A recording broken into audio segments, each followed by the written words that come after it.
Welcome to Planning and Environment Law. Tonight's session, dealing with environmental impact assessments and environmental impact statements, sees us consider Bates Chapter 10. And this evening we have a special guest. Mr. Phil Jeston has agreed to join us. Phil is from GHD Australia, Business Group Manager, Environment North Queensland. He has more than 15 years' experience in environmental management, including auditing, developing management systems, obtaining approvals and assessments of environmental projects, with experience in port and marina infrastructure, including dredging and extraction approvals, environmental monitoring, and contaminated land assessments. He has site experience as the Principal Environmental Advisor within the coal industry, has overseen site water management, site approvals, and rectification work, biodiversity protection work, and cultural heritage management. Philip has an extensive background in project management covering a field of agricultural and scientific research. Phil is also conducting search projects at the moment elsewhere.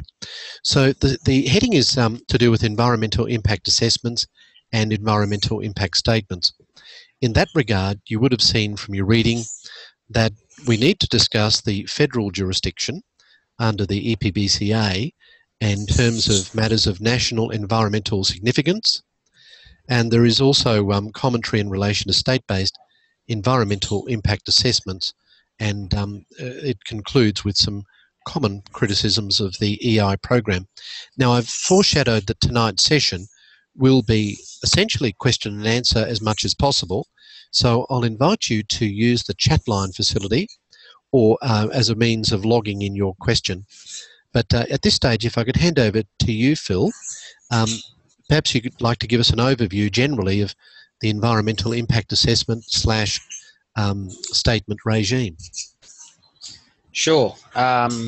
Basically, my own experiences has been within the EPBC Act, Commonwealth, as well as the Environmental Protection Act, which basically we have in Queensland, we have a bilateral agreement which allows both processes to override each other. So essentially you have, not sure how much you've read, but essentially you have the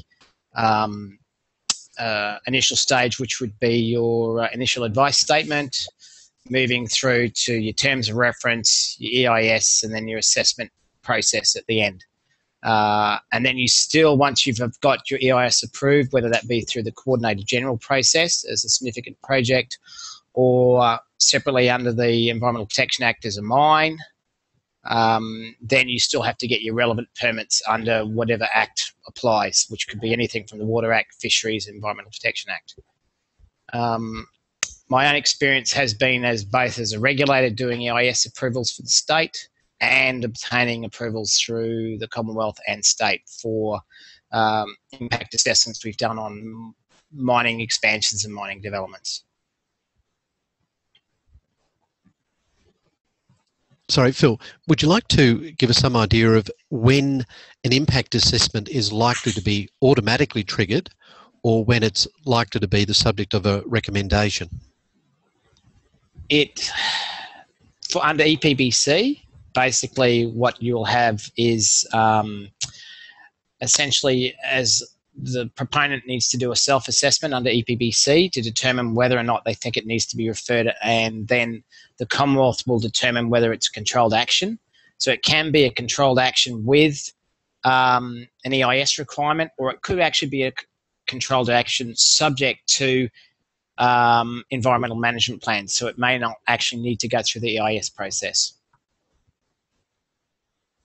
So is it important to initially determine whether it's a matter of national environmental significance under EPBCA? That's correct. So under the EPBC Act, you look for potential impact matters. So you will do a preliminary impact assessment. One of the tools we have is you can go to the Commonwealth Department of Environment website, and you can actually do a database search for matters of NES, National Environmental Significance, and determine what's going to potentially could be in your area. And from there, you would then do a preliminary self-assessment. So that can include fieldwork if need be, or it could be just desktop.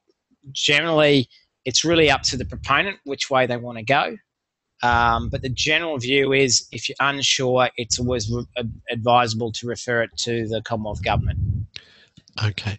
So is it a case of, generally speaking, the environmental impact assessment will be required under the Commonwealth rather than state regime, and it's better to be safe than sorry? Is that essentially what you're saying? Essentially, the state process is basically followed by the Commonwealth through that bilateral agreement that's in place between the states and federal government. So under the Sustainable Planning Act, you can trigger it through the Coordinator General as a significant project. This is at state level. Or if it's a mining development, you can actually go separately through the Environmental Protection Act, which sits outside of the Sustainable Planning Act, which mines do, and obtain your approval that way. And that may or may not be an EIS. Not all major projects will require an EIS. It depends on what the government decides. So all these sort of decisions go up to government for whether or not it needs an EIS. And also there's particular triggers. For instance, in a coal mine, it looks at what potential impacts there are, what the tonnage rate of coal that you might be producing, those sort of things. So is it fair to say that a particular project may be subject to both Commonwealth and state regimes? In other words, it's got the potential to attract the assessment requirements for both?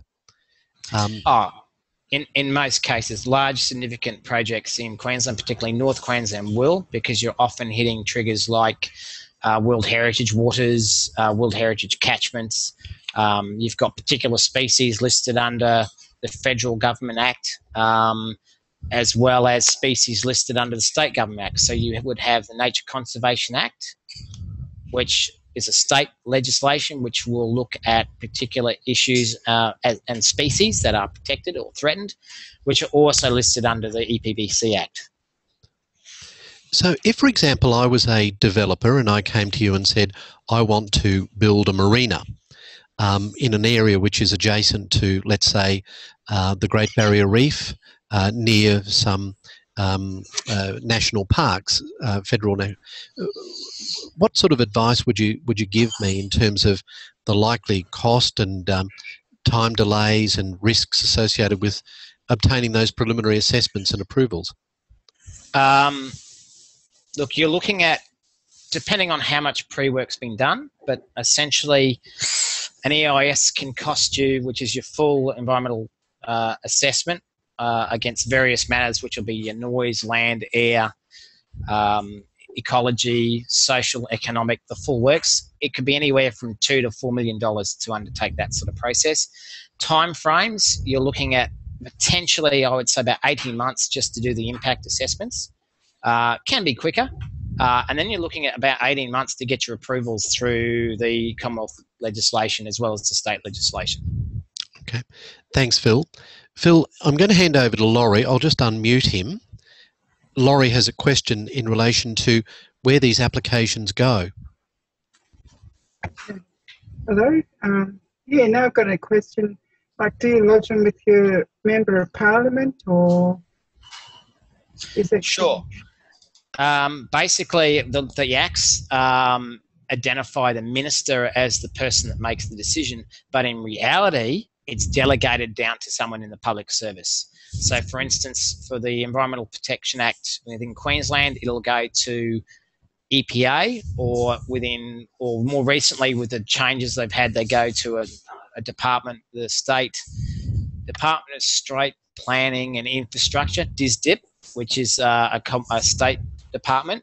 And for the Commonwealth, it'll go to the Department of Environment. So there'll be a mailbox and a person there, and there'll actually be a delegate on behalf of the minister that does the final approvals and assessments. Does that help, Laurie? Yeah, very good. Yep. Thank you.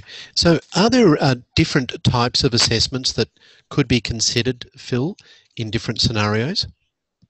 There are. You really need to look at each development and what each proponent's looking at. Normally you will look at obviously the ecology, water quality, things like that, noise impacts, dust, social, economic, a full range of things. And that's why there's quite a bit of cost involved in doing all these assessments at times.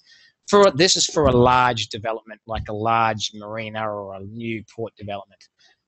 For instance, within ports particularly, something I'm aware of, because we've had recently issues through the UN and claims of impacts on the Great Barrier Reef, UNESCO, which is sort of like the UNE's World Heritage body who identifies World Heritages and manages it on behalf of the UNE, are concerned about impacts on the reef. And one of the things they've said is that the state government and the Commonwealth government are not looking at accumulated impacts upon the reef. So there's been a big push recently at both federal and state level to make sure that when there are new developments going in, they're considering what the accumulated impacts are. So an example would be, you've got one new port and then you've got another new port right next door. And so rather than just assessing what the impact from that one new port would be, you've got to assess the impact of that second port and any existing ports in the area that will be impacting the World Heritage values.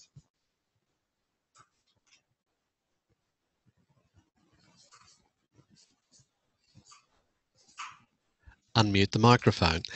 So is it fair to say that the question of significance of the impact is fundamental to this decision of whether to undertake an EIA?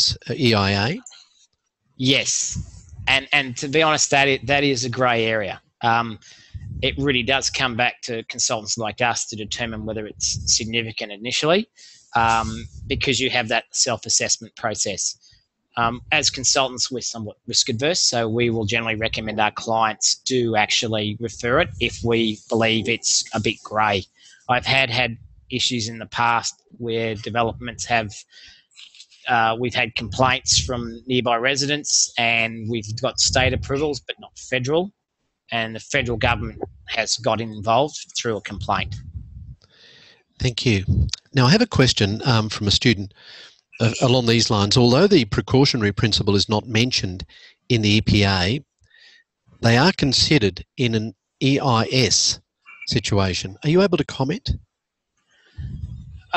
That's correct. Look, the precautionary principle is something that is, again, you're correct, it's not mentioned directly in the EP Act, but it is linked into ecological sustainable development and the principles of ecological sustainable development.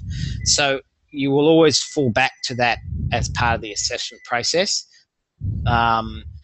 More recently, generally, there has been a bit of a move away from it to more best practice rather than purely on precautionary principle, because the idea is if you don't know, don't do it under the precautionary principle, put it simply. I don't know if that really answers your question, but if it doesn't, let me know. All right, thanks, and I'm sure the student concerned will make a comment to that effect if necessary. I'm going to introduce Don. Are you happy to ask a question? Yeah, John. Yep, all good. Jeff, I just wanted to get if you knew what assessments were carried out prior to all the work being done at Gladstone Harbour, which obviously there's been some ramifications from. So what sort of would have been involved there? Because they've also had air issue pollution problems as well around Gladstone. Yep. Look, I've being based up in Central and North Queensland myself, have had a fair bit of involvement in Gladstone. Gladstone has, having been also being ex-EPA, Gladstone has a fairly comprehensive air quality monitoring program in place through the EPA. They have 4 ambient air quality monitoring systems in place. From assessments for air quality, that would have been incorporated into any development approval, particularly Gladstone, such as new coal port facilities, like Wicket is the new one going in, I understand. Things like the Fisherman's Landing EIS, that was an approval process that went through in full EIS. Can't really talk about too much about the new coal seam gas refineries and storage facilities on Curtis Island there, but they would have gone through a full EIS process. One of the interesting things we have found just looking at that development, it has been noted by a few of my colleagues that when you look at the pipelines coming into Gladstone, you will have 3 sets of pipelines because you've got 3 components, and each pipeline, their sediment erosion control measures at creek crossings are all different, yet all of them been assessed and approved.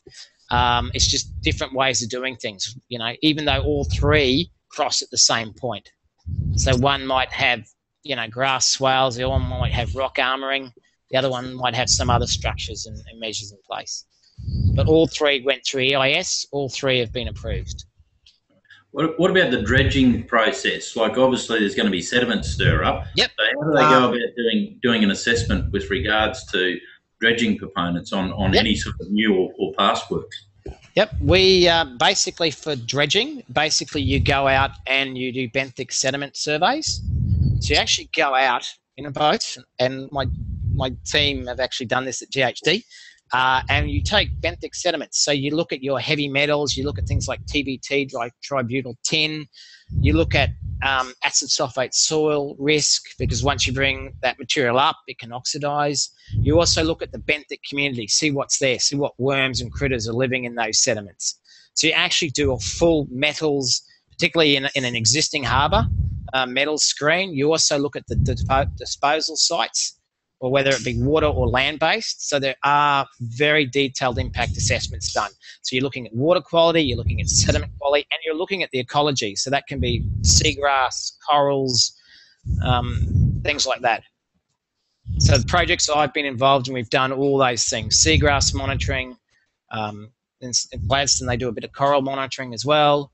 Water quality monitoring, and benthic sediment monitoring. But what about up at Hay Point, with the spoil that's going to be put back out to sea? What assessments are being done in relation to leaving it back out at sea?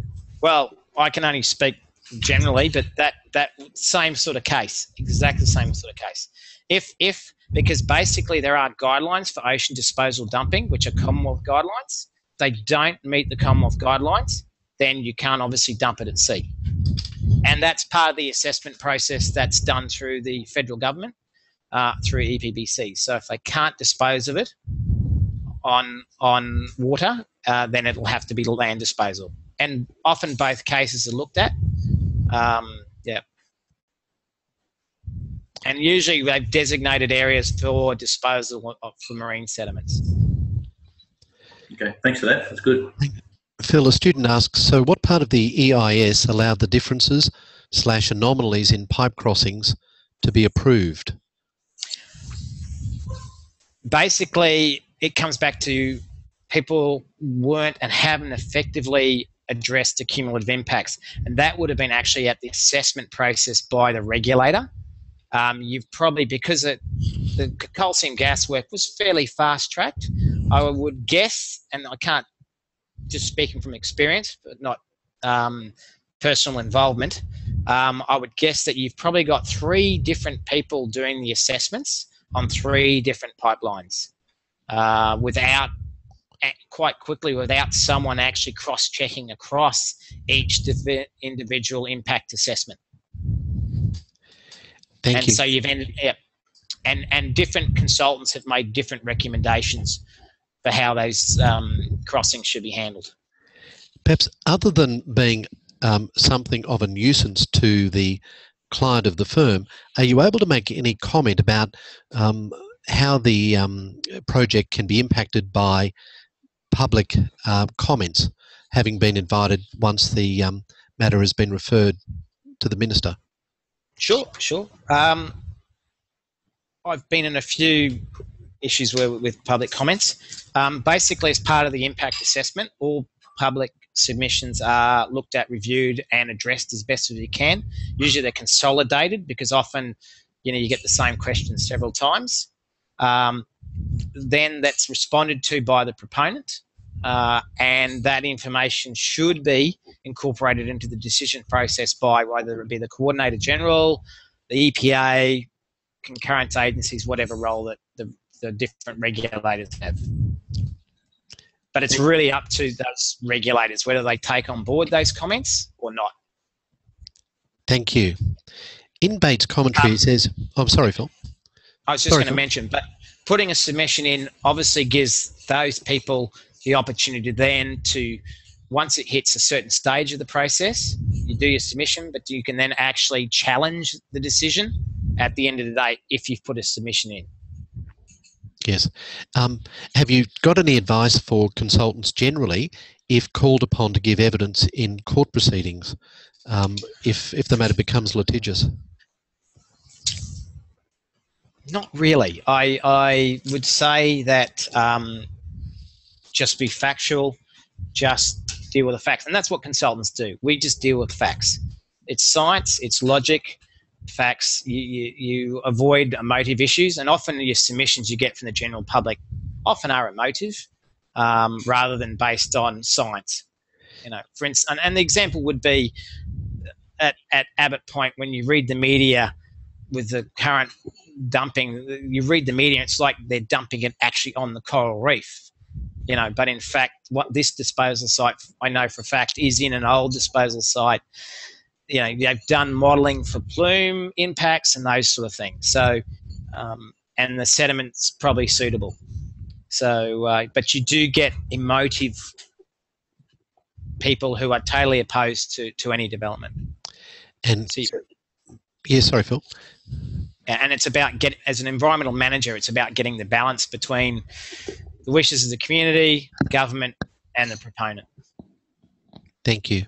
And from a legal perspective, it is important to bear in mind that consultants have an overriding duty to the court. They're not there as advocates for a party, but as experts, their role is to provide impartial discourse in relation to those matters of their expertise. Yep. All right. Now, Laurie, you have a question? If I could unmute your microphone. Yeah, I was just curious about the Keppel Bay project. That was rejected by the government or something or other, and I was just wondering what process was used to come to that decision. Like, was it federal, the EPBCA, or the EIS, or the EPA, or... Sorry, Laurie, what project was that? Keppel Bay. There was a coal port at Keppel Bay, and it was rejected. That was the one at Port Alma? Yeah, I think so. Yep, which is just south of Rockhampton, north of Gladstone. Yeah, that's right. Look, there were numerous impacts on that one. One was a rare dolphin that only exists in that area. And so a lot of public concern was raised. Also, I understood that was actually rejected through EPBC rather than at state level. And that was obviously under the previous government, I understand. So I can't say whether it would be rejected now under our current government, but that was certainly rejected under our previous government, who had somewhat different policies. Not getting political, but that's reality. Also, I think the proponent was for coal, and obviously with the current downturn in the market, I think that was also a driver as well, that there was a big pullback on the need for that port facility. So, which is also happening across the board. There's a lot of developments and projects being pulled. Yeah. Or reduced in size and scope at the moment. Supply and demand. Yeah, that's true. Fair enough. Yeah, but look, there are a lot of factors that decided that, whether it be the quality of the impact assessment, but the fact, I think one of the things was there was some snub-nosed dolphin that exists only just north of Curtis Island, and that would have been one of the key triggers that would have impacted the decision-making process. And that would have been at a federal level more than at state. Yeah, fair enough. Thank you.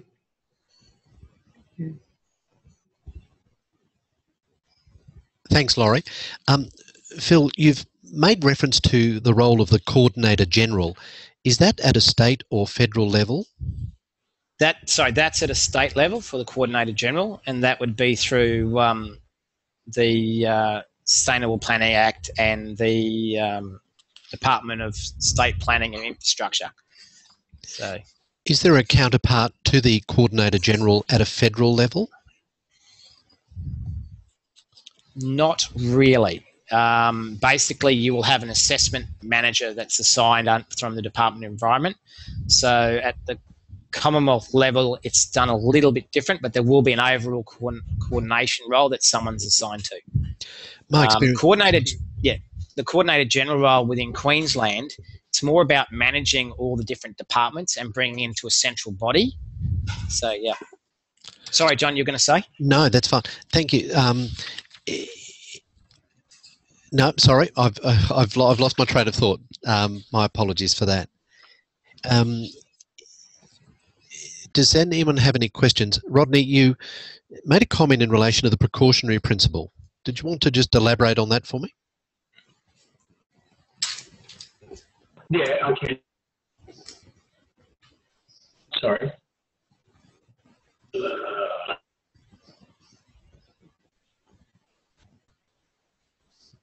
Yeah, sorry, it's when I was doing my research, I found a paper that was written by someone in Queensland, and they looked at all the acts where the precautionary principle was used, and there was at least 6 acts. Fisheries, where are we? Just gonna get up. Yeah, it's last one was fisheries, and there's where are we? The Water Act, Integrated Planning Act 1997, Coastal Protection and Management Act, Wet Tropical Heritage Act 93, and the VMA, Veg Management Act 1999. And so, yeah, and that's just what I found in the research that I was doing. Yeah, and that makes sense. That's some of the key environmental acts that I deal with. So you've got Fisheries Act, you've got the new Integrated Planning Act is now the Sustainable Planning Act, which would still hopefully refer to the precautionary principle. The Environmental Protection Act, Coastal Management and Protection Act, Water Act. What am I missing? Veg Management Act, which you mentioned, Vegetation Management Act. They are the key ones. And Wild Rivers was the other one, but now that's been removed off the system. So, bit of a bugger, that one.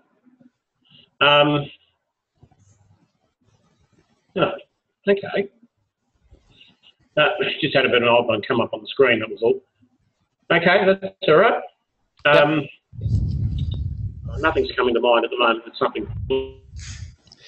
Thank you, worries, Phil. Rodney. Now, I've just had the warning that I've got 10 minutes left on this session. Sorry, as I indicated, it's not the official one. Phil, there's a quote in Bates, and he says this. I'd be interested for your comments. The progress of projects from conception to fruition and operation will be assisted if local communities and interest groups are adequately consulted at the earliest stages of a project and kept informed as the project progresses and commences operations. From an expert's perspective, what do you make of that comment, that warning? I absolutely agree. So as consultants, we encourage our proponents to get early involvement. We've had some recent projects, which we can't really talk about specifically, but where prior to getting the approvals, once we're at a position to provide information, so we've done the assessments, generally we'll go out and start talking to the community. And we will actually encourage our proponents to do that. Certain stakeholders to us would be obviously the regulators themselves, but key community groups that may be impacted. So, Thank you. Yep. Just in general terms, is it fair to say that an environmental impact statement comes into existence as a result of undertaking an environmental impact assessment? Yes, that's correct. Okay. Now, there's a question from one of the students in Queensland. Who can fast back or override a project decision, no matter what the EIS result is? It's an interesting question. I mean, it's really up to the Coordinator General to make that final decision, but the Commonwealth can actually override the state on matters that are obviously of national environmental significance, and the Minister can always legislate and if they need to, because we have, you know, the system we do have in Queensland, which is one level of government, one house. So it can happen where you will have special legislation enacted to override certain decisions that may happen at different levels. And that question raises interesting questions and comments in relation to the separation of powers, in that we have conferred upon the executive the role of making administrative decisions in relation to certain development applications. We then have the legislature, as Phil has said, can override those executive decisions. The executive decisions should, of course, be made based on the legislation in the first instance. But then, of course, we have the overriding judicial discretion to consider either by way of judicial review or by merits appeal, depending on the nature of the decision being made. So thank you for that, Phil. Anything arising from my comments? All right. Yes, and Rodney's made comment that would be under Constitution Section 51 and the Tasmanian Dams case, which I totally agree. Now, Spiros, you have a question. If I could just hand it over to you, if you don't mind.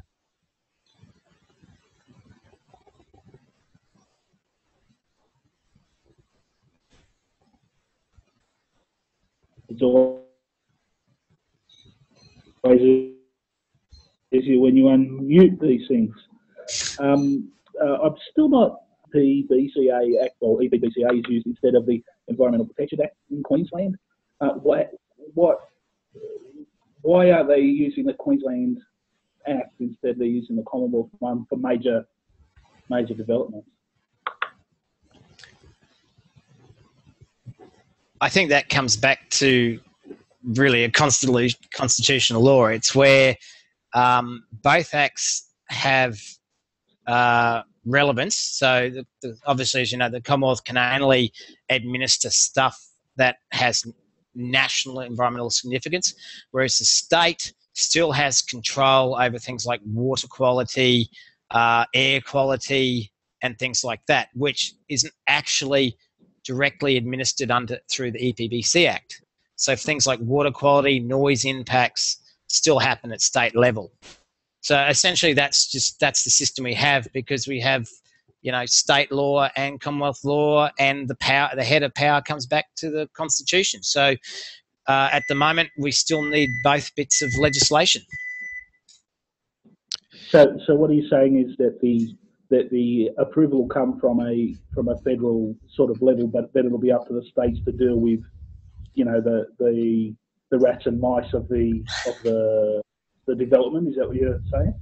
Essentially, you will actually get approval from both state and federal levels. So you'll end up with an EPBC approval, and you'll end up with state level approvals as well. Usually, they will be concurrent in the approach. Generally, the federal ones aren't extremely detailed, and they rely on the states to actually handle the rats and mice, as you said. So, because EPBC is only covering things like brigalow, rare and endangered species, Ramsar wetlands, all those things, World Heritage sites that they've got the head of power under international agreements to deal with. Whereas the state still has to approve the Water Act, Fisheries Act, because they're about state legislation and state things that the Commonwealth does not handle. Okay. Thanks. There is overlap. There is overlap, I agree, but mainly through things like the Nature Conservation Act with Queensland and the EPBC Act. And of course, under the EPBC Act, it applies to controlled actions, and there's a list of those in Bates, pages 354 and 355. As Phil mentioned, that includes the Ramsar wetlands, Great Barrier Reef, Commonwealth marine areas, etc. All right, now I don't think there's any further questions. Because time is short, unless there is any last-minute questions, perhaps it might be an opportune time to wrap things up. Phil, is there anything else that you wish to add? No, not at this stage. Thank you for having me. I hope I have been some help to you all, and I haven't spoken too fast. I do tend to rabbit on a bit, so hopefully I've been of some assistance. No, it's been tremendous. We really do appreciate it. And for all the other people who will be viewing this session later on, I'm sure they thank you also. Well, at this stage, I might wrap it up. There's no last-minute comments. There's quite a few thank yous coming through, Phil, so I appreciate that, as do the students, I'm sure. All right. Well, I might, at this stage, stop recording